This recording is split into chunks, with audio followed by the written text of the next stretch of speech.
If you enjoy what we do, please support the channel by giving the video a like.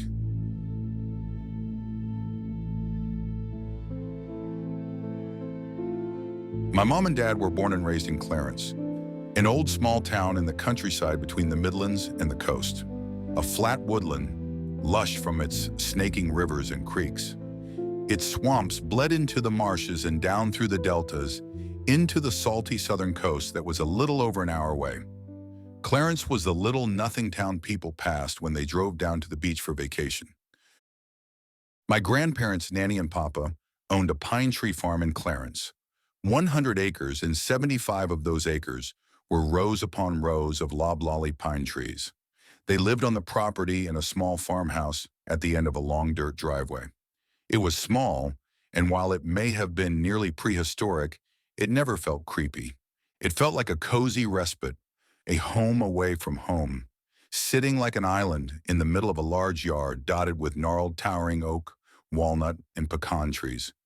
There were rickety barns as old as the dirt they sat on, sprawling garden beds with herbs, flowers, and vegetables, wooden arbors overgrown with pluming heaps of muscadine grapevines, all acting as a buffer for the pine rows that surrounded the house on three sides. The remaining 20 or so acres behind the pine rows were dense woods, cut down the middle by a winding trail that led to the river. Nanny and Papa had clear-cut those 75 acres and planted the pines about 10 years prior.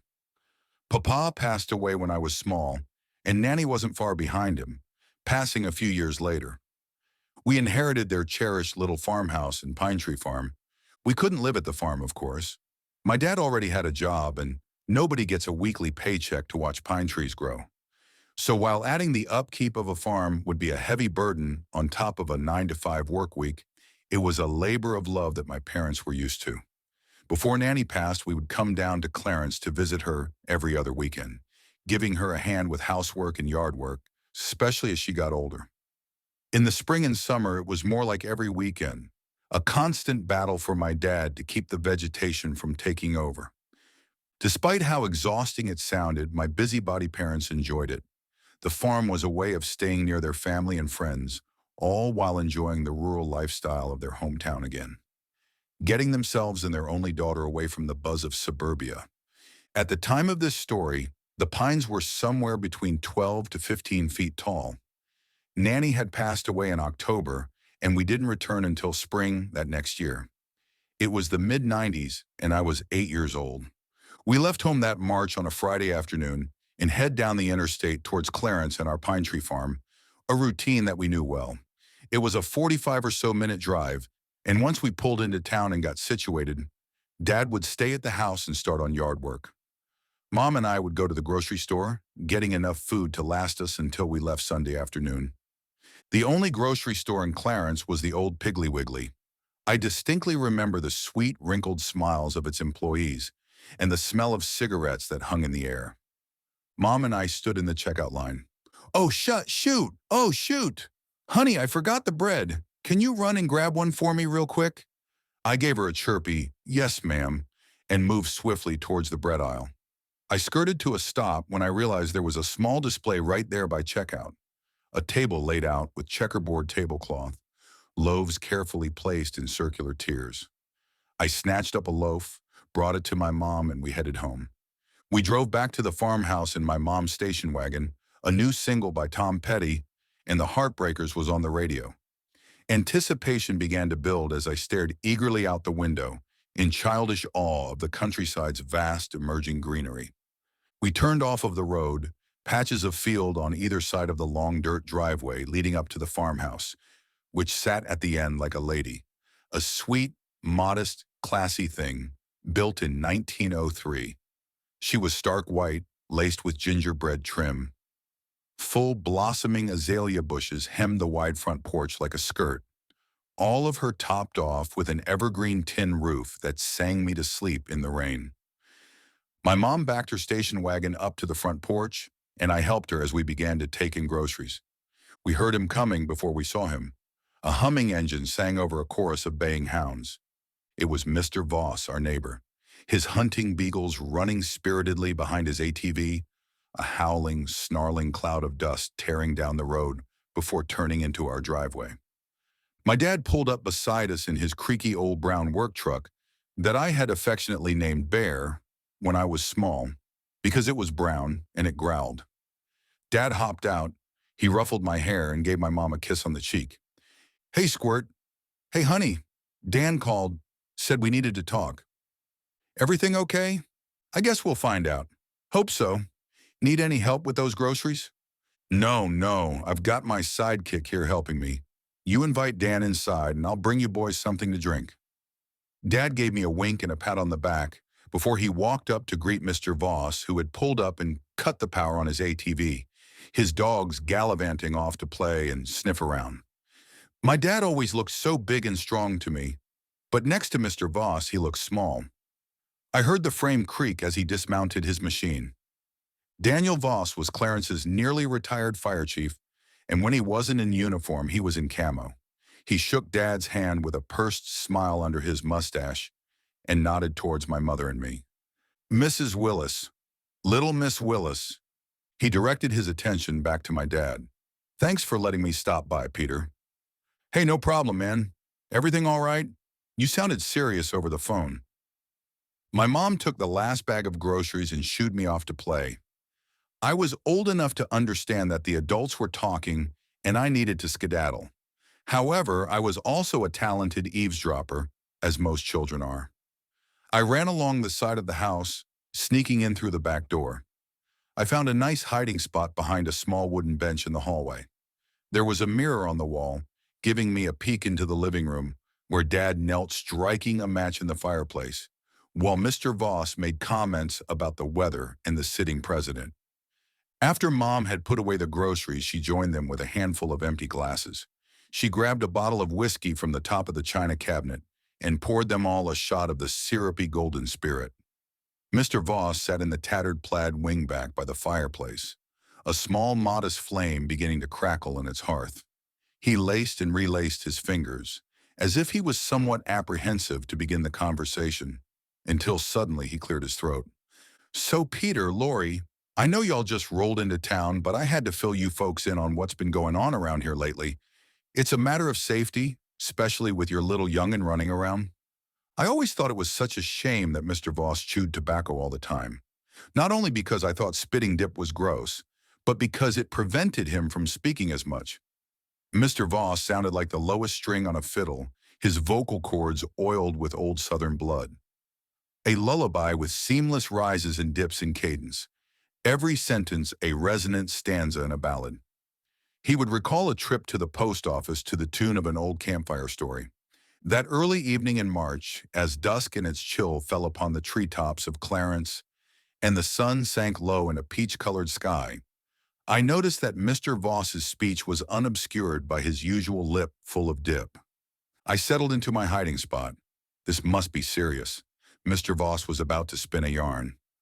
"So, all of this started in late November, best we can all surmise. Rumors began floating around right after Thanksgiving. Late November, you had boys out there on their land or their buddies' land hunting deer and ducks, doves, and geese. Fat and happy in their camo. Believe me, I was one of them. But a few of them made some grisly discoveries. They found some animal carcasses while they were hunting. The puzzled looks on my parents' faces were suddenly imbued with concern. Mr. Voss took a sip of his whiskey and continued. "As I'm sure you both know, eastwards, right yander, across the river from your property, is Ed Carey's hunting land. He's got about 50 acres or thereabouts. Well, Carey and his boys were hunting in the wee hours of the morning, planning on shacking up in a little hunting stand near a clearing in the center of the property. Once they got up there and started looking around, they found a buck." His voice cracked for a moment as his eyes flickered between Mom and Dad. "A mutilated buck. At first they thought it was a pack of coyotes, maybe a bobcat. But the more they saw, the harder it was to rationalize in their minds. Now, Peter, Lori, I don't mean to be graphic, but I think it's important that you know the details." He paused, waiting for one of them to stop him, but neither did. "It was fresh. The neck was broken, violently. It had been eviscerated, as one of Carey's boys put it. Ed said it was a mess, carnage just everywhere. Something had taken a bite through its leg at the haunches, cracked right through the bones, and crushed the socket when it ripped it out. Ed said the bite was this big. He gestured, but from outside of my peeping mirror's view, my dad exhaled in disbelief. My mom winced, a pained look on her face. My God, Dan.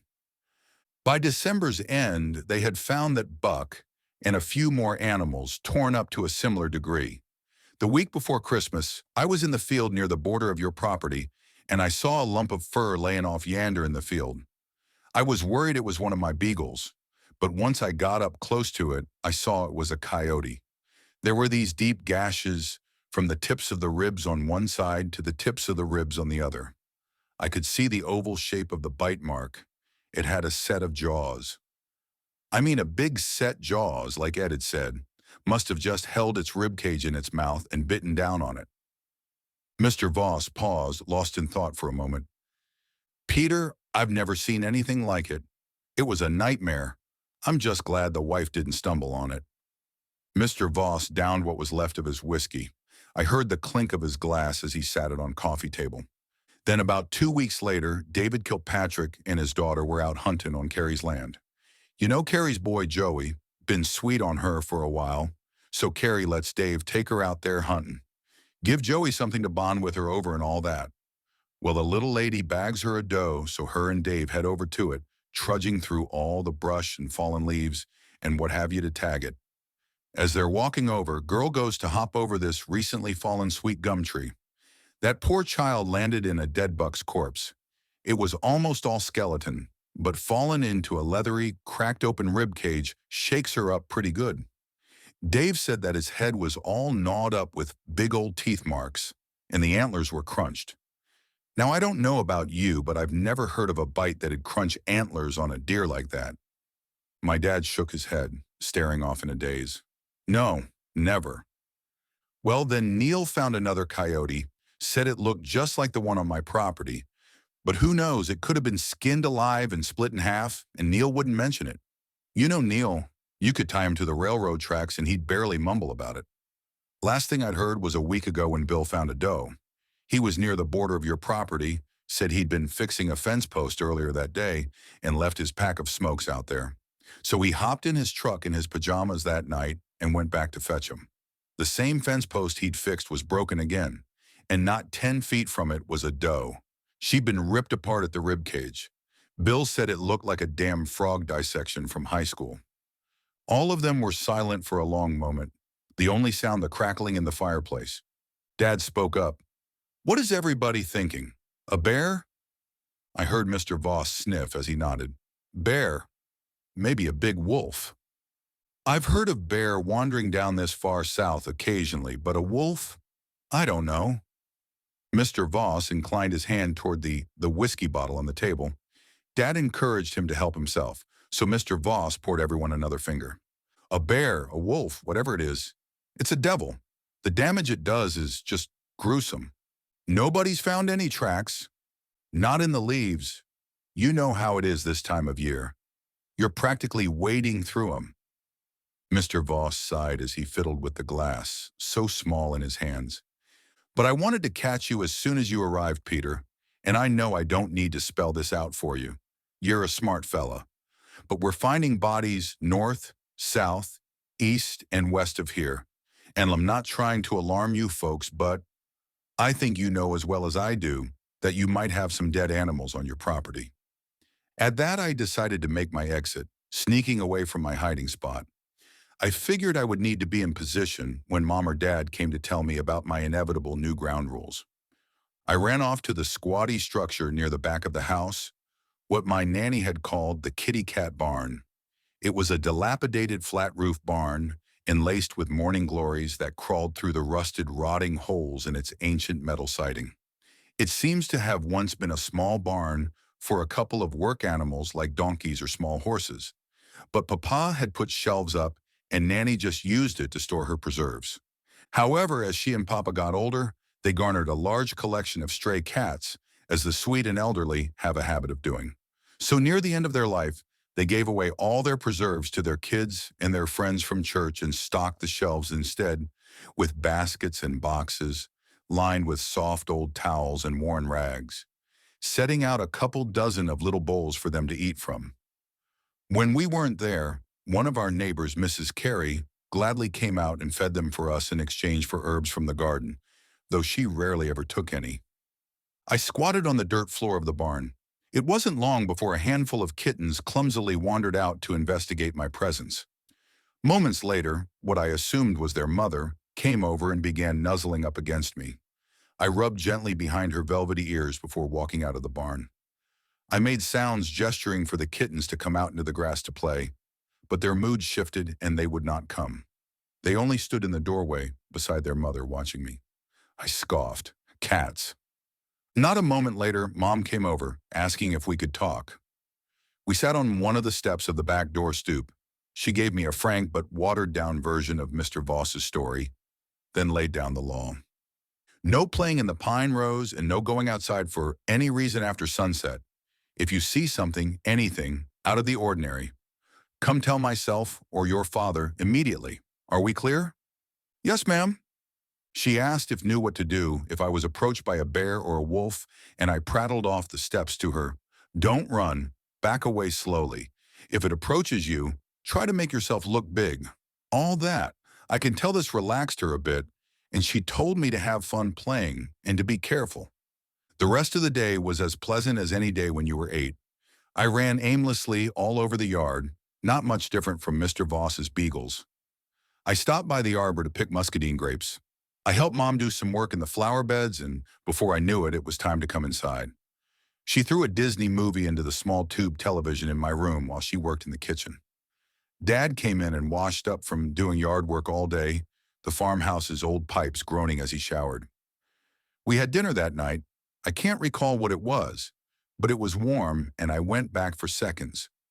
After Dad and I cleaned the kitchen for Mom, we all sat on the floor of the living room, playing old maid and talking by the fire. As the evening drew to a close, we all started getting ready for bed. That was the first night I saw the beast. I remember it well. After I had given Dad a kiss and told him good night, Mom tucked me into bed under the fresh linens she had put on earlier that afternoon. She kissed my head, reminding me to say my prayers before turning off the lights and closing the door, bidding me good night. Prayers said, I waited for sleep to overcome me, but it never did. I tossed and turned for a while before quietly sliding out of bed and slinking over to my window. The cats would always come out at night, and the view from outside of my bedroom window happened to be a particularly high-traffic cat crossing. There were bushes beneath my window, and looking past them, you could see paths that wound between and around garden beds, brimming with various flowers and herbs. Behind them was the smallest of the barns that adorned the yard. Nanny had used it for storing gardening equipment and potting soil. It may have been geriatric, but it was a sturdy structure. It had survived an oak falling on it a couple years before, and still stood tall. Behind it was a small stretch of field, and then the sea of pine rows. I peered out of the antique single-pane glass, keeping my breath shallow as to not fog it up. I searched the shadows for cats when my eye caught something in the distance. Deer occasionally appeared during these midnight matinees, strolling in the field or leaping through the pine rows. But this shape wasn't moving like that. The more I focused in on it, the more I saw that it was larger than I had thought. Larger than a deer. My sleepy brain began to dial in, seemingly aware that this was something outside of our routine viewing. I concentrated on the shape, holding my breath so as to ease my face as close to the glass as possible. It prowled beneath the branches, its spine arched, its limbs creeping like a spider. Slow, deliberate movements, its ashen form lurked in the dark obscurity of the pine rows. It horrified me to think that if I hadn't been deliberately looking at it, I could have cast a glance out the window and not even noticed it. Being that I was child, I did what any child might do. In my horror, I hyperventilated and broke into tears. I went running into my parents' room, desperate and pitiful, trying to explain to them what I saw. Mom was quick to fall into her maternal instincts, holding me close, wiping away my tears and stroking my hair. My dad rubbed my back to comfort me, but his mind had gone back to the discussion with Mr. Voss. Did you see its face, honey? Did it look like a bear? I quickly shook my head, eyes still wet with tears. No, no, it wasn't a bear. It was too tall and long. A, a bear would be less gangly. This wasn't, and it didn't have any fur. It was, the more I thought back on the beast, the more scared I became. All over again, until I burst into tears. I buried my face into my mother's shoulder. It was so awful, I sobbed. I just wanted to never come back. My parents exchanged sympathetic looks. I slept in bed with them that night. The next day was business as usual. In the morning after breakfast, I helped Mom with some chores and then was released into the yard to play. I rode my bike up and down the dirt driveway while I listened to my Walkman. Mom watched me from the front porch while she mended some of Dad's overalls. After a while, she called me to help her again in the garden. We watered and weeded until it was time for lunch. Mom made grilled cheese and tomato soup. Dad came in just having finished weed eating, so he was a little dirty and peppered with blades of grass. We talked and ate and joked around. It wasn't until Mom and I were doing the dishes that I noticed that Dad had vanished. "Where's Dad?" I asked, a little incredulously, at the absence of my dishwashing partner. Mom's eyes never left her work as she spoke. "He's meeting Mr. Voss." "Why?" "Just to check out the pine rows," she said nonchalantly. I didn't press her about it. I knew they were out searching for dead animals. Dad didn't return until it was nearly dinner time. He didn't say, "Hey." He didn't go to the kitchen for something to drink. He went straight to the shower. I could hear the pipes from my bedroom. During dinner, Dad seemed tired, but he put on a tired smile, asking me about my day and what all Mom and I had been up to. I had a feeling he didn't want me to ask about his day, so I blabbed about everything Mom and I had done, how the cats were acting, and the songs I listened to on my Walkman. After we ate, I asked if I could go watch a movie in my room until lights out. My parents eagerly obliged. I sat cross-legged on my bed, pretending to watch The Black Cauldron. I saw Dad pass my bedroom door. I tiptoed over, peeking my head out, watching him make his way wearily through the house and out to the front porch. I heard the pipes creak and knew Mom would be joining him shortly. Sensing an interesting conversation on the horizon, I took up a hiding spot near a coat rack by the front door, with a great view out the window and onto the front porch. I watched as Dad fell back into a rocking chair, exhausted. He packed and lit his briar pipe. The sky bore pearly hues of blush and lilac as it laid the day to rest. Dad leaned back, the embers in his pipe akin to the glow of the sunset as he took a long, deep pull, exhaling a swirling plume of smoke. I ducked down as Mom walked by, her skin still rosy from her hot shower. Her hair was thrown up in a bun, and all her makeup was off. But she was more beautiful than the dusk sky, and Dad's eyes corroborated my opinion. She met his gaze with a gentle smile, joining him in an adjacent rocking chair, with a glass of wine in one hand and a beer in another. "I saw your bloody jeans in the hamper. I assume you had a work boots kind of day," she said with a weak laugh. Dad scoffed. Mom always teased him for wearing the same pair of very off-white New Balances all the time. She used to make comments to me on the days she saw them sitting by the back door, saying that he must be out doing dirty work. "You and Dan found an animal out there today?" "Multiple," Dad replied, his pipe hanging from the corner of his mouth as he cracked open his beer. "2 deer, a coyote, and a bobcat. We buried one of the deer and the bobcat. The rest of them were decayed enough or out of the way enough that we said, to hell with it." Mom pensively said nothing. Dan called his game warden buddy kind of a jackass, in my opinion. He told us to get photographic evidence. So Dan snapped some photos, said he's going to get them developed tomorrow afternoon. There were a few lingering moments of silence until Mom spoke, asking softly, what had happened to them? I heard Dad's pipe clack between his teeth after taking another pull. By then, the woody aroma had drifted into the house from under the front door. The smell of his tobacco was earthy, rich, and sweet. He paused, taking a swig of his beer before answering. A few of the deer seemed to have recently rotted down to their skeletons. Lots of their bones were broken, so we couldn't quite put together what had happened to them.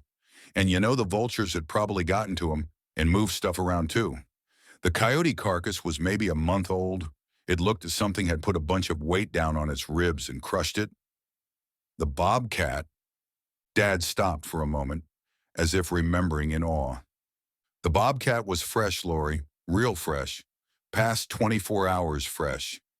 Oh my God, Peter. It was a big one, too. We found it at the base of a black walnut tree. It looked like its spine had been snapped against the trunk, and then something just... Dad gestured with his hands, digging at the air, sparing the gory details. All the blood on my clothes was from the bobcat. Well, thank God we didn't let Amy play in the Pine Rose yesterday.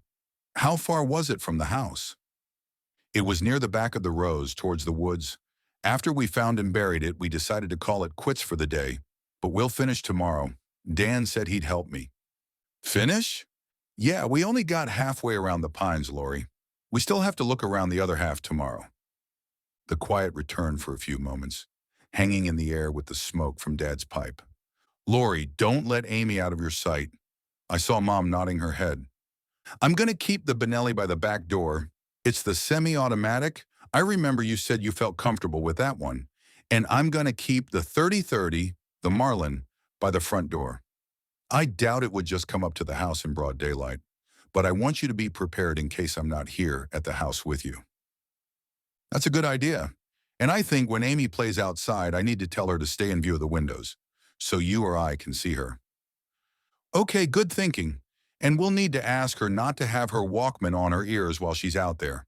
I don't want something sneaking up on her. Mom scoffed. She's not gonna like that. Nah, she's smart. If we explain it to her, I'm sure she'll understand. I didn't like that, but I knew as well as they did that I would, in all likelihood, comply. Mom and Dad were reasonable, so I usually did. I know this is all scary for her. Shit, it's scary for all of us. What the hell do you think this thing is, Peter? Dad let out a long, exasperated sigh, as though he'd been asking himself that very thing all day. The best thing I can figure is a bear. A very, very large bear. But who knows? I mean, we looked, but we didn't see any tracks or scat or anything. There were no tracks near the path, even near the bobcat? Dad shook his head. Too many pine needles. I mean, years and years worth. We saw indentions in the earth under them, but nothing we could decipher. Dad finished his beer, setting it down on the ground by his rocking chair. Tomorrow, Dan's going to help me check the second half of the Pine Rose. He said one day next week he could send his nephews out on their four-wheelers to check the woods that back up to the river. Oh gosh, is that safe? It's been a few years, but those little rascals are grown. They're young men now. They're almost as tall as Dan. Mom hummed, not convinced, but opting to move on. That's nice of Dan to help you. Yeah, he didn't ask for anything, but I told him I'd throw him and his nephews some cash for the help. I wish I could say I was hopeful, but I worry what those boys might find out there.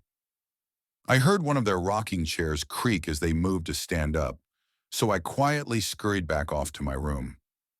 My parents didn't bring it up to me that night or ever. Didn't say anything about it at all. Likely fearful that I would have another nightmare. The last day, Sunday afternoon, Mom and I did the laundry and packed our things. The packing didn't take long. We left most of our stuff behind, seeing that we would be back next weekend. Once I had my little red and white polka dot duffel bag tucked in the trunk of her station wagon, Mom told me I could play until we left in a couple of hours. I climbed my favorite tree, an oak near the back door that Dad had nailed wooden steps onto. Mom sat outside with me, folding laundry. I finished my Goosebumps book, so I examined my pockets and discovered a long screw. Lord knew where I'd found it or why I'd picked it up, but I decided it was time to carve my initials into a tree. Mom and I both heard the phone in the house ring, so she hopped up to get it. Probably Aunt Cheryl. She had been meaning to stop by that weekend, but Mom had told her it wasn't a great time. While carving an A from way up in the tree, I saw Dad coming over from the shop barn. It was the largest of the barns, and Papa had used it as a workshop. From the shade of the enormous oak beside the barn, it looked like Dad had grabbed a rag, using it to wipe something on his shirt. As he stepped out into the light, I could see that it was blood. Red, fresh. Dad didn't see me in the tree, so he didn't put on any airs. He pulled his baseball cap off and wiped the sweat on his forehead with his arm. For a busybody who normally took such long, purposeful strides, his steps were slow, heavy. His face was so white. His eyes were locked onto the ground in front of him as he walked. My dad looked scared. Mom tried to covertly put his dirty clothes in a bag while Dad showered and got changed. I didn't say anything. Dad didn't know I'd seen him, and Mom thought I was none the wiser. We turned off all the lights, locked all the doors, and then hit the road for home. Looking out my window at the lush greenery of the countryside that had so enamored me only days before, I couldn't help but think now that it only acted as a shroud, a living, flowering veil that hid the beast lurking within. Back at home in the sardine can of suburbia, any moment absent of conscious thought was overcome with visions of the beast. If I had been any older, it would have been an easy write-off. It's just a nightmare. You're crazy. Go see a psychologist. But I wasn't. I was an 8-year-old little girl who read mythology encyclopedias and fairy tale compendiums like I was going for a PhD. I actively sidestepped mushroom rings for fear of being kidnapped by the Fae. A small piece of every little Debbie cake I got was left near the crawl space door in case we had hobgoblins or brownies living under our house, which at the time I seriously suspected we did. My parents, the logic-bound adults, could chalk it all up to a subconscious presentation of a fear response, but I didn't want to lie to myself. I knew what I saw. As harrowing as it was, I kept mulling it over in my mind, turning it over, rotating it at different angles, all in hopes of better understanding what it really was, the devil outside my bedroom window. If I was acting spacey, my friends at school didn't say anything, at least not to my face. In the hallway, at lunch, at PE, it possessed my every thought. The list of things I didn't know about it was infinite, so I started with what I did know about it. It was large, tall. I tried to think of it in comparison to the pines, and in doing so I stumbled upon a memory. It was a year before Nanny died. I was small, but not small enough to forget. It was the last time she was able to walk the pine rows with me. Her hair was as white as her sweet little farmhouse, and her bones burled and bent with age. Her voice was as gentle as the rustle in the pine needles. She said that because the pines were all planted so close together, the lowest of the branches wouldn't get enough sunlight. As a result, they would drop off while the higher branches would reach upwards to take in more sunlight. I remember her smiling, as if that fact meant something to her. She said that Papa had measured, and most of the branches in the pine rows were 5 to 7 feet from the ground. With that information at my disposal, I did some guesswork, but my safe guess was that it had been at least 4 feet, or probably more like 5 feet tall, on all fours. Its torso and appendages were lean, not stocky like a bear's. Bears weren't built that way. Why was I still thinking about bears? It definitely wasn't a bear. What features I did see resembled a wolf, but wolves weren't that large, that hairless, or that lanky. Neither were bears. My head began to throb. Whatever small, annoying part of my brain had started developing was trying desperately to compare it to what I knew to be real. Thankfully, the rest of my mind was fantastical and thought mermaids existed. So instead of having a psychological breakdown like an adult, I came to grips with the fact that this beast was a wolf-like, and in all likelihood, a werewolf. But I needed to do some research. That day after school, I asked Mom to take me to the library, a request she was used to. On the car ride there, she asked me what kind of book I was going to look for.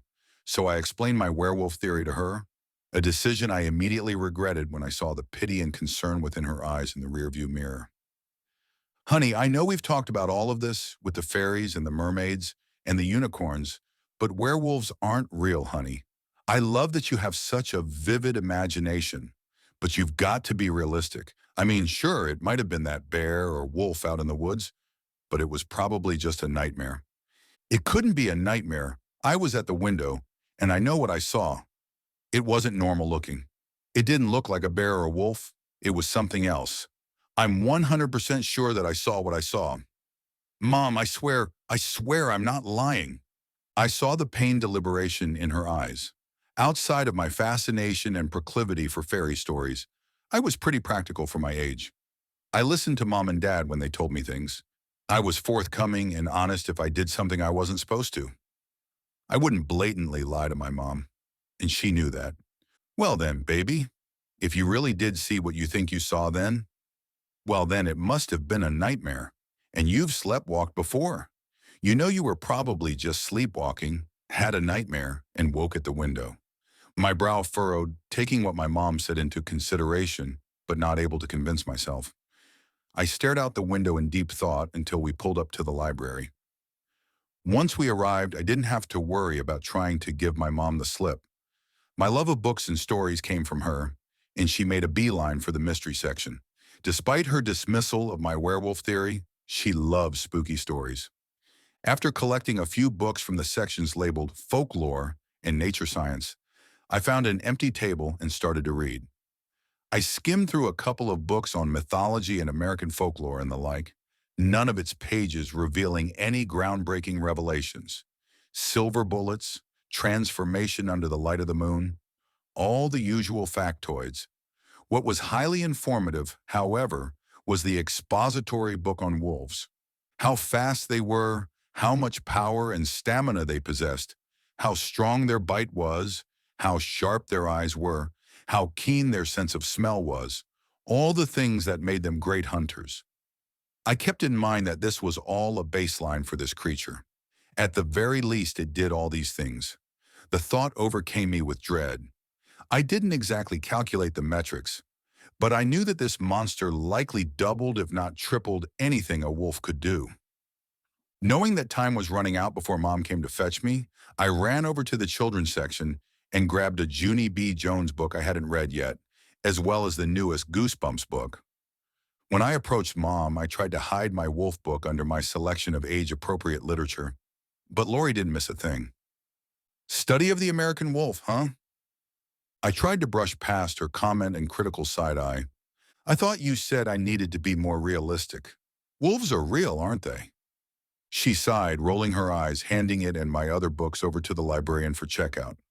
That evening at home, we had finished dinner and cleared the dining room table to play Jenga. The phone rang, and Dad stepped out of the room and into the kitchen to take it. Dad answered in a hushed tone, keeping his voice down. Unfortunately for Dad, he wasn't a great whisperer. Hey, Dan, find any, how many? Silence. For a long while, silence. Mom and I locked eyes. God. Yeah, I see. Thank the boys for me. I'll pay 'em for all their help. We both know that's a lot of work. So sorry they had to.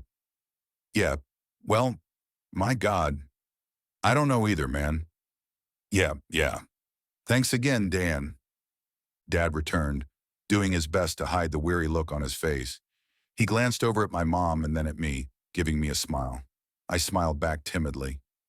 I looked back and forth between Mom and Dad as she gave him a look that said, "You know she heard all that, right?" Dad hummed, pursing his lips in a wry way. I couldn't help but laugh at him, but the quiet that followed it sobered the moment. Amy, my dad paused as he weighed his words, your old man is an awful whisperer. Yeah, you kind of are, I snickered. I know you're a smart girl, even if you didn't just hear me on the phone. I know that some scary stuff is going on right now. I nodded. Dad sat back down at the table, folding his hands as he spoke. But I want you to know that while we're at the farm, you aren't in any danger as long as you listen to what your mother and I say. Follow the rules, stay in the yard, and don't go into the pine rows. I don't want this to cause you too much distress, because none of this is going to last forever. Mr. Voss, myself, and some other people in the community are getting evidence together and filling paperwork out, which is stupid. But we are doing it to see if we can get the game warden or someone from DNR involved. Whoever ends up helping us, they will know what to do. It's their job that my taxes pay for, by the way, and the fact that they haven't sent someone out already is... Mom kicked Dad under the table. Dad cleared his throat. The point is, whatever this thing is, a bear, a wolf, it's just it wandered too far out of its habitat. Whenever someone from the state does get out there, they'll either capture it or kill it or do whatever they have to keep people safe. to keep us safe. I nodded again with a small smile. I thought it was sweet that Mom and Dad were trying to keep my spirits up, especially when I could tell all of this weighed on them so heavily. I tried to lighten the mood a little bit, the way any 8-year-old girl would, by being a little snarky. So what will we do if the game warden looks at everything and says it's a werewolf? I said. To me, it was only kind of a joke. But to Mom and Dad, it was ridiculous, and that was all that mattered. Dad smirked. Ah, yes, your mother told me all about your werewolf theory. Well, what if it is? I crossed my arms, making a face that wrinkled my nose. Dad put on a gravely serious look, laying it on thick. If it is, I'll just have to melt down your mother's silver dinnerware set into bullets. Oh, no, you won't. That set is an heirloom. Dad dramatically lifted his hands, dropping them back down on the table in defeat. Well then, I guess your mother is just going to let us all die. Mom and I cracked up. Dad attempted to remain dry, but the corners of his mouth crept up into a smile. We'll just have to try and stab the thing with silver butter knives. That'll show him. We cut up for the rest of the evening, our hearts full of mirth as we turned in for the night. None of us spoke about it again for the rest of the week, but it festered in our minds, leaked into every unoccupied moment. I could see the apprehension buried in their eyes when they were lost in thought, driving, cooking dinner, staring out the window. I lied awake in bed every night, counting down the days until Friday, when we returned to the farm. That Friday, we headed to Clarence once again. Outside of the music on the radio, the car ride was pointedly quieter than usual, less chatty. Nobody said what everyone was thinking, but perhaps it was for the best. A deluge of comments and concerns wouldn't prevent Dad from finding more dead animals. So we all acted like everything was business as usual. As we passed the Welcome to Clarence population 804, sign thoughts of the monster that had been congregating in my mind all week began to swarm. We turned from the old sun-baked road and onto the dirt driveway. Whatever cheery ambient banjo music my brain normally played when we arrived at the farm was silent. I only heard the tires as they crunched over rocks. Once we got settled in, Dad told Mom and I to go do our usual grocery shopping. While we were gone, he planned to go around the Pine Rose and Bear and take a look around, which we all knew meant search for carcasses. He assured us he would be fine, putting our minds at ease with a dad joke about his shotgun riding shotgun. So Mom and I went by the Piggly Wiggly in Clarence. The same old lady from last time was at the front, greeting us when we walked in. Mom gave me half the grocery list so we could divide and conquer. She wanted to get back to the farmhouse. She didn't like the idea of Dad out there by himself. Rounding the corner, I went to dodge the bread display, but it wasn't there. I proceeded down the list until I had completed my scavenger hunt, meeting back up with Mom. We checked out, the nice older lady remembering us from last time and striking up conversation with Mom. I zoned out. Maybe the movie tropes were true and it only transformed under a full moon. It wasn't a full moon this weekend, but it wasn't a full moon last weekend either, and Dad said the bobcat was fresh. So what if it was there? Would Dad find more dead animals? Were we really safe like Dad said? What if now it knew we were coming out there and tried to eat us? My thoughts were fitful and aimless, the swarm constructing a hive. Before I knew it, we were back at the farmhouse. From the look on Mom's face, I could see that the same swarm had built a hive in her brain as well. We watched Dad emerge from the front porch as we pulled up. He gave us a wave. His smile seemed hopeful as he approached. Good news! I went around the pines and didn't see any signs of the big nasty varmint, Dad said, ruffling my hair. Really? Peter, do you think maybe it's wandered off somewhere else? He clicked his tongue. I don't think so, but who knows? I mean, I hope so. That would be great. Yeah, let some other bum bury dead animals, I jeered. Yeah, Dad jeered with me. Maybe that big ugly thing went off and died somewhere. Yeah, Mom chuckled. You two are a couple of clowns. Now can I get some help with the rest of these groceries, please? Dad walked past me to grab an armful of groceries, bumping me over playfully. I laughed, trying and failing to push him over in return. Despite the swarm and all the apprehension built up in my gut, I couldn't help but want to try and carry on as usual. To treat this weekend like a normal weekend, At least until I was given a reason not to. The rest of that weekend was like a dream. Friday afternoon, I helped Mom with some chores, and then I played outside, finishing the carving in my oak tree, building little houses for fairies with sticks. I saw the cats running around the farm like they normally do, no longer lingering near the kitty cat barn like they were last week. They frolicked in the clovers, basked in the warm rays of sunlight. I enjoyed watching them. That night there was a glorious heavy rain. Mom made a hot beef stew, hearty and savory. Tucked in that night, I was tired and my belly was full. I wouldn't have seen anything out the window anyway, so I didn't look. The tin roof sang me to sleep. Saturday was more of the same Arcadian bliss. Aunt Cheryl came to visit on Saturday. She was Mom's older sister, and while we loved Aunt Cheryl, Dad had taught me to make myself busy when she came around. Poor Mom was left to pull up a chair and listen. She was twice divorced, and at the time she was dating Mr. Neal. She had leathery bronze skin and bleach blonde hair, and smelled like shea butter hand lotion. Mom and Aunt Cheryl sat on the porch, and I played in the yard with some Barbie dolls pretending I was extremely busy. They talked about the cold front coming in next week, Aunt Cheryl's work at the dentist's office, Aunt Cheryl's most recent ex-husband's new girlfriend, Aunt Cheryl's problems with her heartburn, and Aunt Cheryl's plans for dinner that night. When Aunt Cheryl went to take a sip of her drink to oil the wheels on her trap, Mom finally got a word in.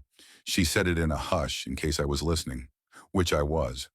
"Cheryl, you haven't heard anything new recently. You know about the animal attacks?" Aunt Cheryl responded at full volume. "Shit, not since you told me about the dead animals y'all found, honey." And Neil hadn't said nothing about it. But you know Neil. He's the tall, dark, and mysterious type. You know I told him he needs to quit slouching, but he don't listen to me. The conversation trailed off, and a small budding sense of hope began to take root within me.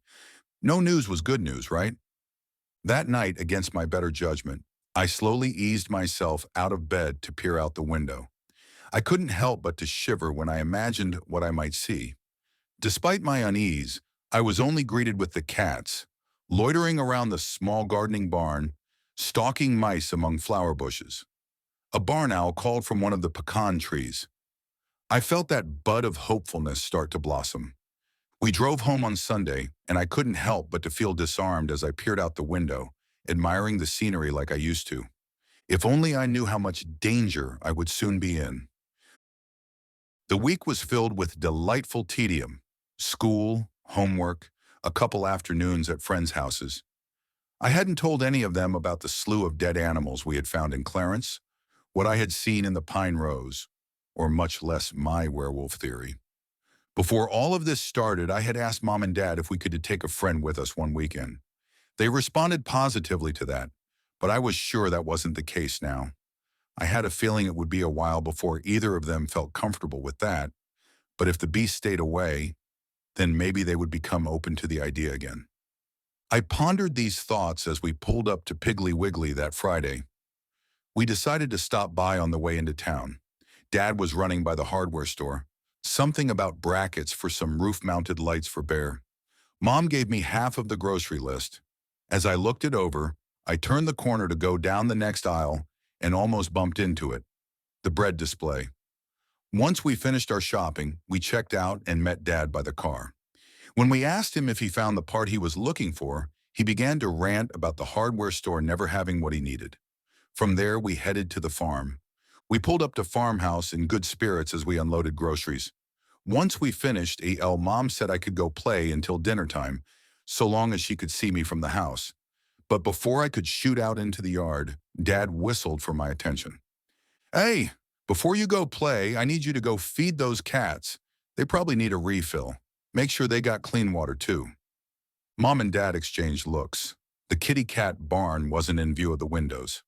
"Don't worry, Lori. I'm headed over to the shop barn. I'll be able to keep an eye on her until she can get back into your line of sight." I heard Dad whisper something to her under his breath about responsibility before he came over affectionately, grabbing my shoulders as he walked with me to the shop barn. I waited by the door while he fetched me a little bag of cat food and then sent me on my way. I could feel his gaze on me until I was out of sight. There were about 10 cats living in the kitty cat barn at a time, not including their kittens. All of them were Nanny's strays. Despite knowing they were regularly checked on by Mrs. Carey, I still worried about them, especially out in the wild with some beast on the loose. Though I felt like a werewolf eating a cat was equivalent to me eating a singular popcorn shrimp. I wasn't sure if the cats knew that, but perhaps they felt better in the kitty cat barn, being popcorn shrimp in a hard-to-reach place. I wrapped my fingers around the lopsided wire-paneled door that bowed on its hinges, allowing the cat's easy entry. I stepped through the threshold, an initial response of relief to see glimmering eyes shining at me through the musty darkness. However, I was then horrified by the fact that they were all there. More than 10, probably 20, all tucked into the shelves, hiding. I stopped dead in my tracks and stayed dead there for a minute, trying to process what this may have meant, why they were there. Unfortunately, I had an idea. I tried to push through the motions, moving on to the task at hand. I fed them, and they graciously came down to eat. I used the hose to clean their bowl, and they gladly drank. I was hopeful that maybe they were just still spooked by something, and that perhaps some food and drink would help them perk up. But once they had eaten and drank their fill, they just jumped right back onto their shelves, tucking themselves in like books. Dozens of eyes, pairs of wide, luminous globes staring at me with feral transparency. You need to run. You need to hide. I would have gone straight to Dad to report this, but I heard the air compressor running, and I knew that meant busy, so I came running back into the house. Mom! Mom! The cats are all hiding in the kitty cat barn. What? She said, peeking her head out from doorway to the kitchen. There are like 20 cats hiding in the barn, Mom. I paused for a moment, staring out the window. I think they might be hiding from the werewolf. There was a beat of silence. Amy, Mom huffed, come here. I did as she said, any fearful wind in my sails shadowed by the threat of a scolding from my mother. I walked timidly into the kitchen as she finished washing her hands, wiping them on her apron before placing them on my shoulders. Amy, sweetheart, there was or is an animal out there. Absolutely. We don't know if it's a wolf or a bear, but we know that it's one of the two. She knew I disagreed, but my better judgment had me keep my mouth shut. You are a good girl, Amy, and I know you're not lying to me. Now, whether you did see something out there or maybe dreamed it, it doesn't matter. It scared you, and it would have scared me too. I don't want you to think that I don't believe that you saw what you think you saw, okay? I do. But it's just not a werewolf, honey, okay? Werewolves are not real. She said all of this firmly but kindly, warmly, with a yearning for understanding in her eyes. I love my mom so much. I gave her a small smile, nodding. Are we in agreement then? I nodded. I wondered if I should start taking into consideration that this wasn't a werewolf and that she was probably right. The very thought caused me to psychologically squirm, but maybe I really did just have a nightmare. That night I laid in bed, kissed and tucked in under fresh linens. Prayers said, I tossed and turned for half an hour before I knocked on the door to Mom and Dad's room, pitifully declaring, I can't sleep. Mom lovingly embraced me, probably glad I hadn't come bursting in about seeing a werewolf. She tucked me back into bed and brought me a glass of warm milk to help me relax. It calmed me enough that when she asked if I was comfortable enough for her to go back to bed, that I said yes. She kissed my forehead, telling me good night, and I was suddenly alone again. Warm and snug under the covers, but still awake, staring at the ceiling. Were the cats still huddled in the barn? How long would they cower in there? I turned to look over at the window until slowly I got up. I peeked out the window. One of the floodlights was on the garden barn. Dad had started leaving it on since burying those animals with Mr. Voss. Its light cast shadows on the yard and its various shrubs and garden beds. I didn't see any of the cats. None of them played around in the grass or slinked about in the shadows. I sighed, climbing back into bed. I hadn't laid back down for more than 15 minutes. Sleep spell almost cast on me when I heard it. The groaning sound of wood in the yard. By the time I'd flipped the covers over to venture out of bed and investigate, I heard another sound, right below my window. the crunching of leaves followed by a very soft, high-pitched yap. I rushed to the window and below it, under the bush, I saw a fox and her kit skulking up against the side of the house. The mother was coming down from a snarl as though she had just snapped at one of them. I saw the kit in question, coming up to nuzzle the mother with its litter mates. I didn't have time to ask myself what they were hiding from. A shape loomed in my periphery. From the shadowy outline of the garden shed's roof, I saw a shape emerge. Somewhat indiscernible, a head and a pair of shoulders, human-looking, muscular, but very broad, like they'd been unnaturally pushed apart to make room for the tall, spinous protrusions of its back. It approached the front, most part of the roof turning to the side, and in the inky midnight blue sky, its black silhouette ingrained itself into my mind for eternity. From the massive torso and arched spine came a long, thick neck that ran up to a skull, distinctly canine with a muzzle. The ears were pointed and translucent, like the wings of a bat. I watched as one of its abnormally long arms moved dexterously to maneuver its body over the roof. Fear hit my bloodstream, and I had to work to contain my scream of panic. My raspy whimper cracked out from my throat as I sprinted to my parents' room where it turned into a cry. "Dad! Mom!" It was pure instinct, a child running and whimpering to its parents as the kid had beneath my window. They groaned as they sat up in bed. "Amy, what is it, baby? Are you okay?" I approached my mom's side, cowering into her arms. She held me tight by my wrists, trying to make out what I was saying, despite being half asleep. A sudden wall within me fell, and defeat consumed me. They wouldn't believe me, but I know what I saw.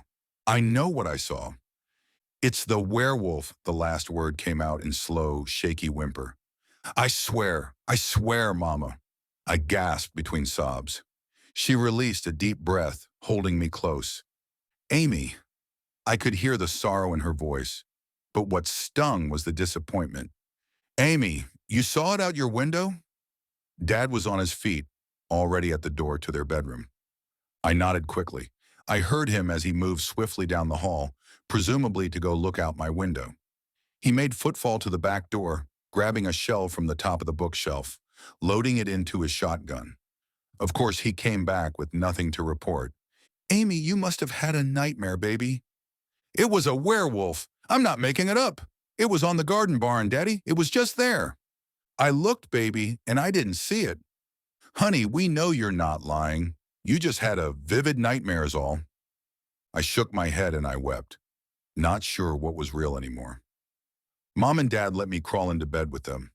The next morning I heard them talking in hushed tones in the living room, over coffee, about me. I was thinking if she saw something on two legs out there, that maybe it was just a big man.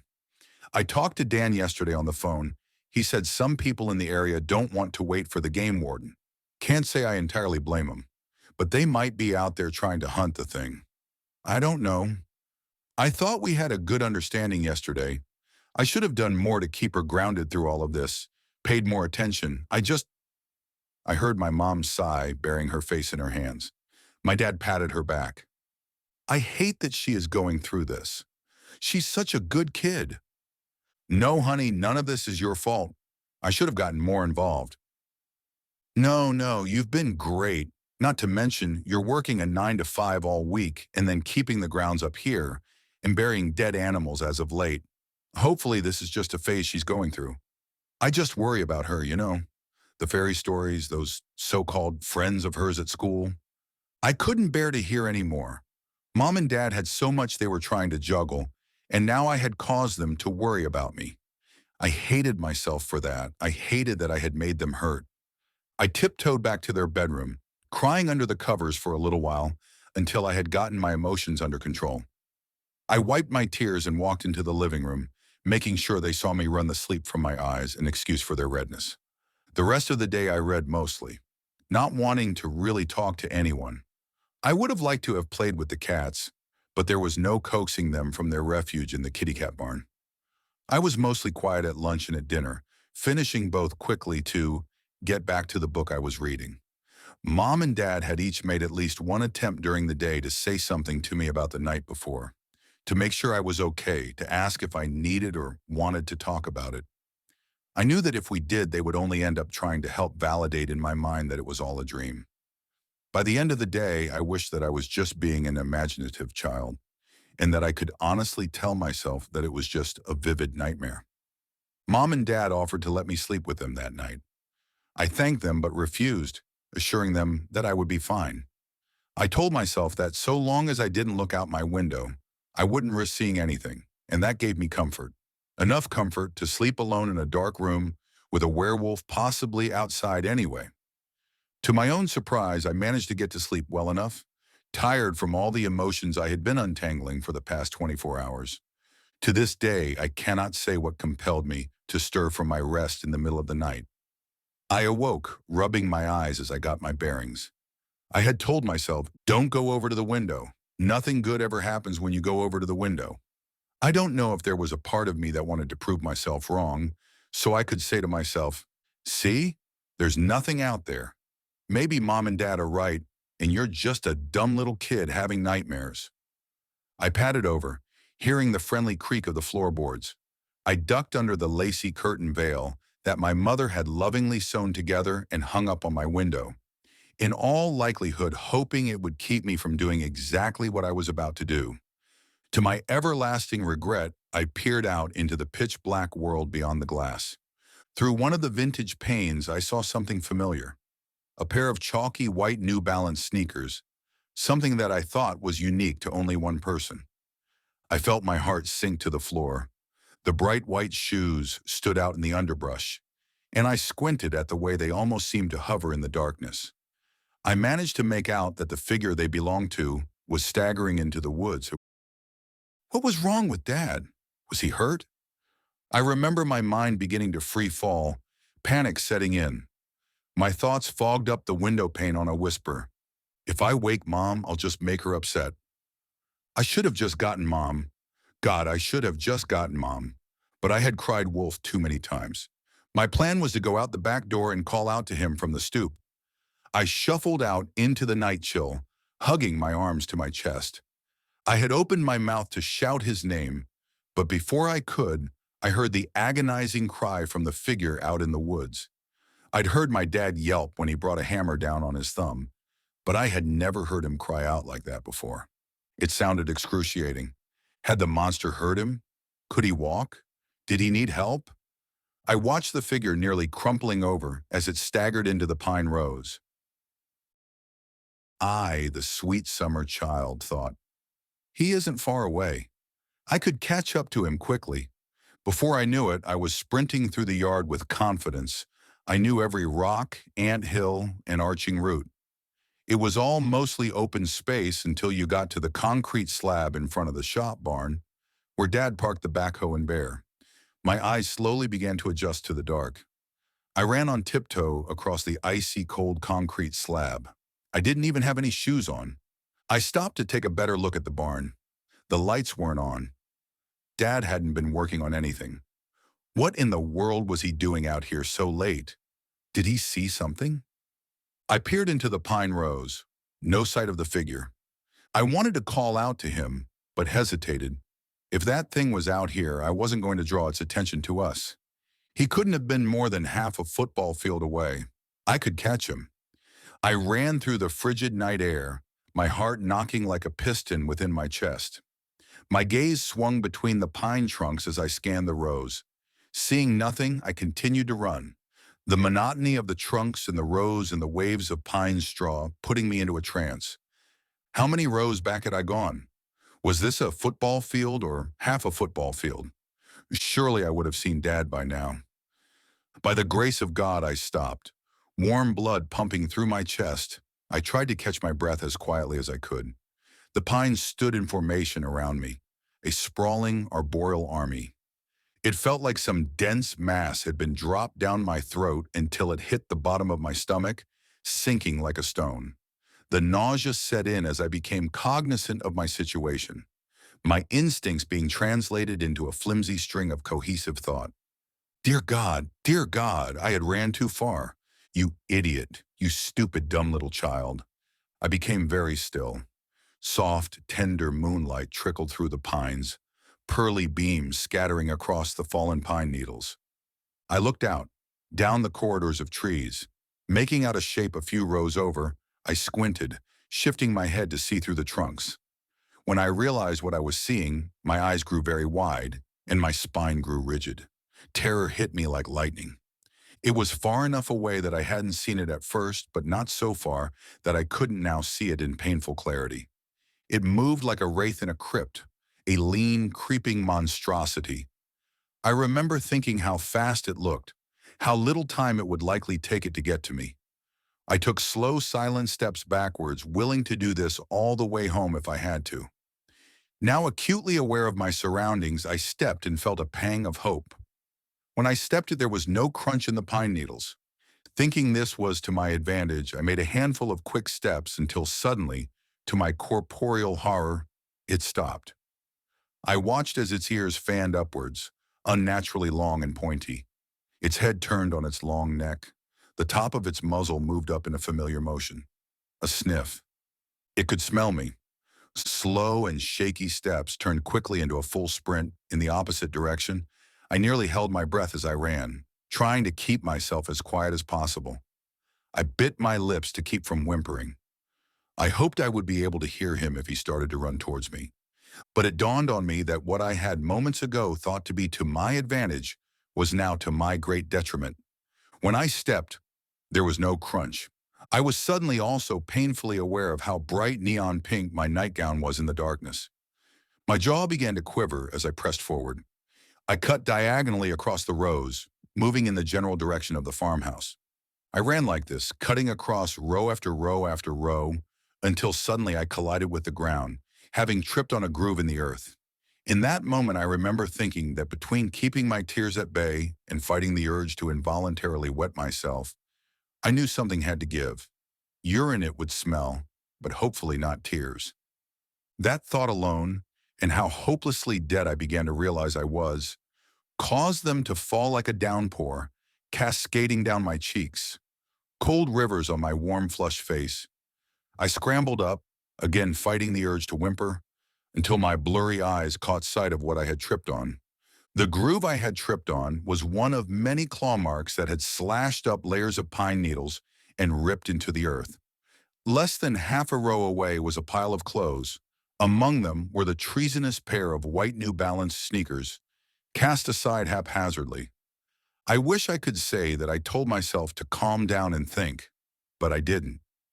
My hippocampus, my amygdala, one of them went AWOL and violently threw open the filing cabinet labeled Wolves. In all my follies that evening, I made one decision that might have saved my life. I stripped off my neon pink nightgown, flinging it to the side. Down to nothing but my Barbie underwear, I yanked the shirt up from the ground, sliding it over my head. I grabbed the jacket, hurriedly slipping my arms into the sleeves. It was huge on me and smelled like cigarettes. But more importantly, it wasn't bright pink, and it would mask my smell. The smell of Mr. Bubble Bath soap and warm milk. With less than a couple of seconds to make a decision that I was willing to bet my life on, I frantically assumed that if the beast followed my scent diagonally through the pine rows, that I would go diagonally the opposite way, but still in the direction of the house.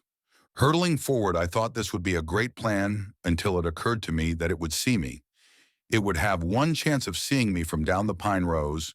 I could only hope that I was far enough away. Adrenaline eventually took all my thoughts by the collar and kicked them out. Fate had dealt me a handful of seconds for thinking, and I had used them up. My only task now was to act on them and pray. As I ran, I mustered up the courage to pivot and look beside me down the pine rows, painfully aware that I was at the indefensible mercy of what I might see.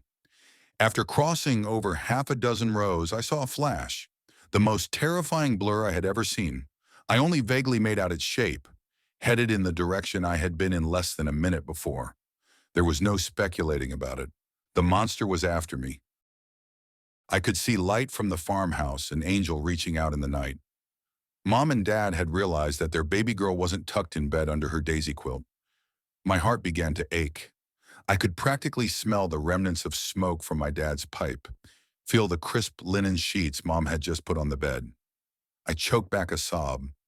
I continued to run until I emerged from the pine rows right beside the shop barn. For a splintering second, I thought of the naive child that had stood there not 15 minutes ago, preparing to run into the devil's hunting ground. I was so close to the house, 100 yards at the most. I was ready to collapse in on myself, fall into hysterics in the safety of my parents' arms. But as I reached the shop barn, I stopped, dead in my tracks. A tug, a pull, a gut feeling, a memory from the night before. Surely the shop barn was too tall, but the oak tree beside me, wasn't. My head snapped up to my right. It sat like a looming gargoyle on the burled apex of the oak's twisted, knotted branches, its enormous torso coiled up in the dark, ready to strike had I taken a few steps further. The shadow of the barn had concealed me, but not for long. I watched as a cadaverous front limb slid down the trunk from the dark and into the unholy moonlight. Massively elongated human palms and fingers, the bones bowing horrifically outwards like paws, tipped with keratinous claws that bit into the bark. I took a step backward. I watched in terror as the hand revealed an arm, muscled like a human's, but twice as long and curved at an unnatural angle. I darted into the barn. I knew I didn't have more than a second or two. I stumbled in through the doorway. I was going to make a break for the upstairs loft, but I opted not to for fear of being cornered. My eyes only had enough time for one vicious sweep of the room. They landed on a solid wooden workbench, up against the wall with a trash can beneath it. I raced over, frantically crawling under it, unbothered by the cobwebs. Beside me was a bucket with various lengths of PVC pipe. With whatever borrowed time I didn't have, I reached to move it to my side and block me in under the bench. I was unaware of the chains wound up in the bottom like snakes. I heard the grit from the bottom of the bucket scrape against the cement, and I wanted to vomit. I peered out from my hiding spot, a tall, ominous shape standing still in the doorway. For all I knew, the scrape was inconsequential. Perhaps it had already seen me, and I was as good as dead anyway. My cheeks were cold, but I felt the warm trails of tears still on my face. I watched as it entered the barn. Its lean, disfigured arms came into view first, the muscles slithering beneath the skin as it moved. Its torso was human but wide, stretched outwards unnaturally. The hips were the same way, narrow but also having been stretched to achieve its new unholy function. Its legs were much like the arms, and the feet much like the hands. It stalked into the barn, sniffing the air. Once beside the bench, it slowly began to crouch toward the ground. I was nearly blind with fear as it lowered itself. As its head came into my line of sight, I caught my breath in my throat. Below the bridge of the nose was oversized abnormal canine, as though its snout had erupted out of a human face. Its jaws and teeth were so large, and the skull had morphed to accommodate it. I could feel the heat radiate from the creature, like it was on fire, burning and expending more energy than the vessel was meant to. I felt a wave of warmth wash over my legs, but I was too petrified to register it. However abhorrently vile and evil its entire form was, its eyes were what shattered me. Its eyes are what I see every time I close my own, every night of my life. They were hauntingly and devastatingly human. A man's eyes. Green, glassed over. The eyes nor the brows moved as it sniffed the air beside my hiding spot. They remained unfazed despite the snarl on its pale lips, or the twitch in its ears as it listened for me, and instead heard something else. The eyes were fixed in place, looking wherever the neck told it to. I watched as it slowly tilted its head at the sound, as if its interest had been gradually piqued.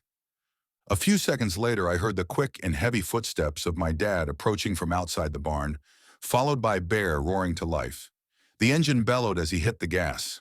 Like a shot, the beast moved out of the barn, seemingly in one silent spider-like motion, faster than wind. The sudden absence of its immense presence gutted me. I don't know when, but I realized that at some point my hand had slowly crept over my mouth in horror. I sat there for what felt like an hour, sure that it was by the door, waiting for me to come running out. I sat, every muscle in my body tensed, until I heard a howl in distance. When you hear a wolf howl in a scary movie, it's so weightless.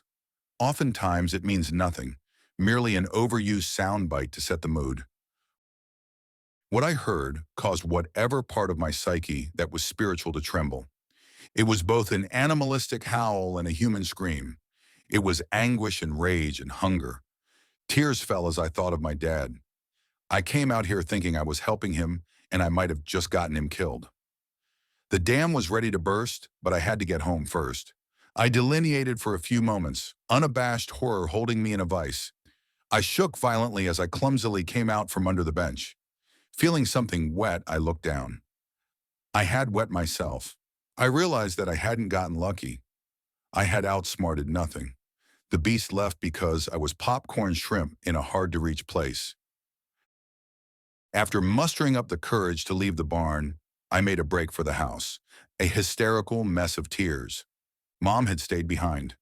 She was on the phone with Dad, likely checking in to see if he'd found me. Her eyes jumped to me as I stumbled through the door and she nearly wept. I practically crawled into her arms. Peter!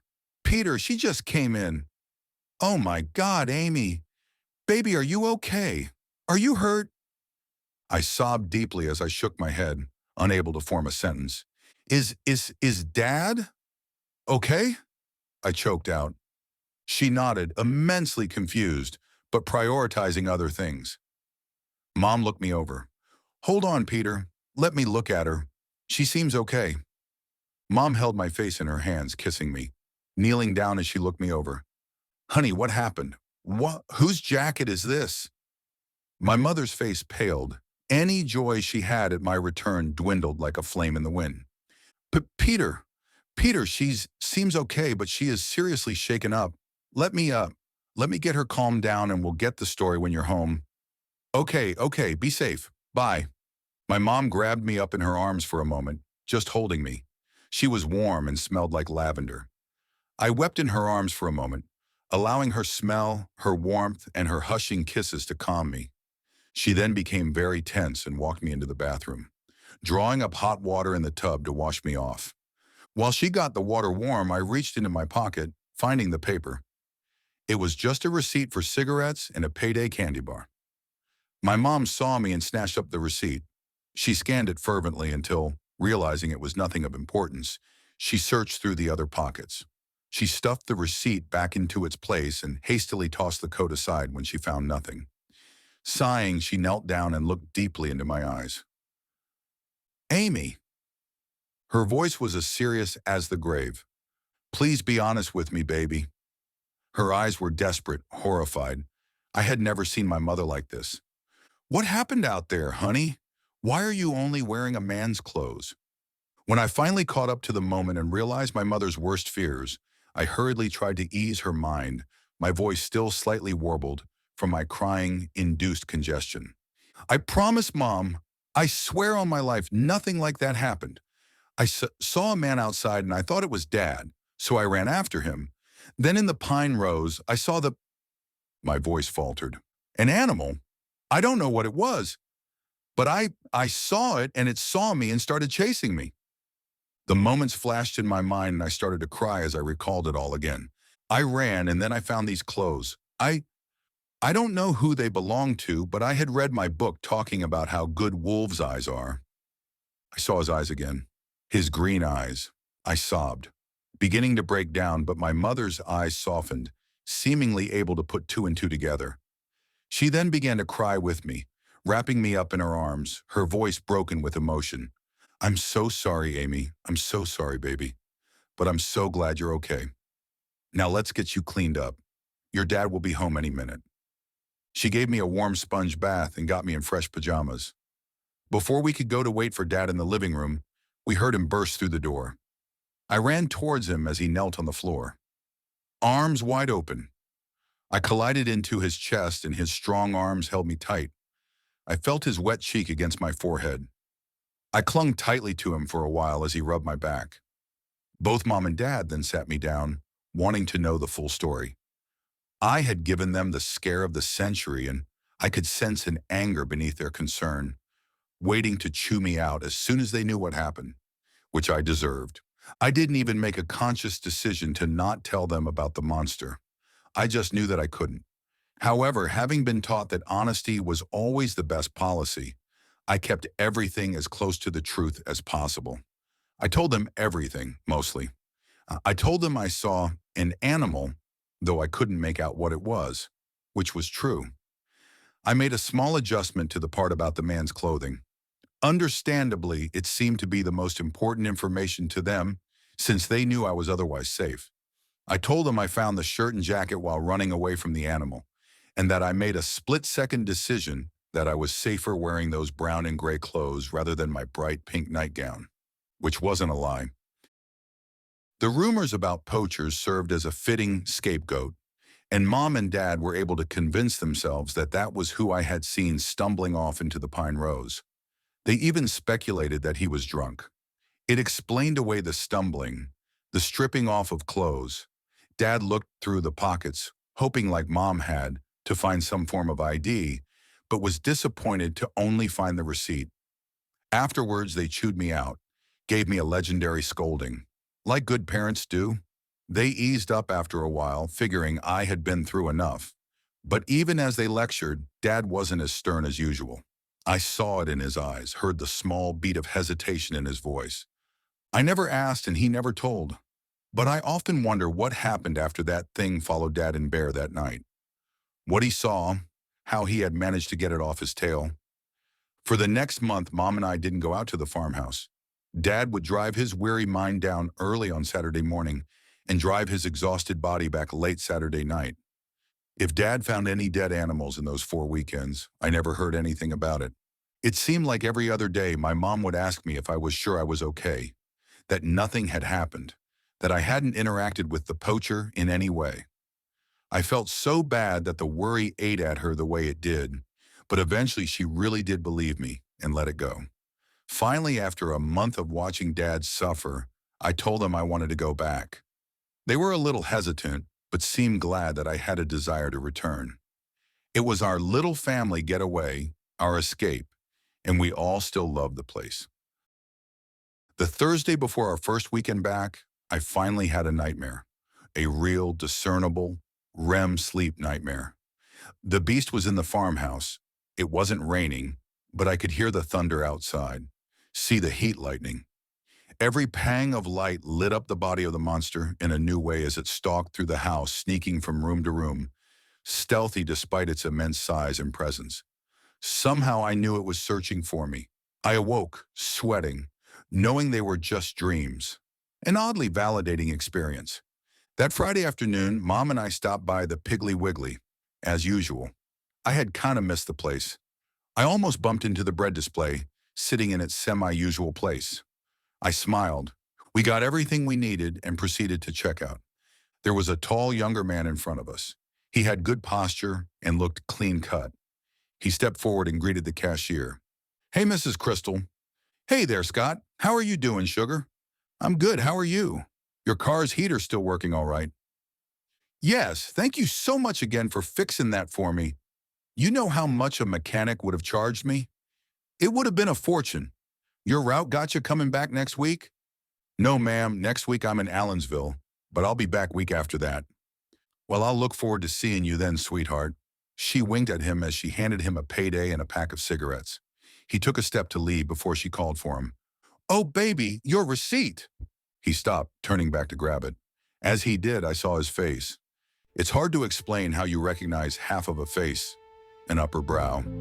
But I saw it in the same way Dr. Jekyll's visage likely resembled that of Mr. Hyde's. Before turning back again to leave, his eyes were met with the sight of my mother and me. He smiled warmly and politely tipped his ball cap, with a logo that read, "Watson Bread Delivery." And beneath the rim sat sharp green eyes.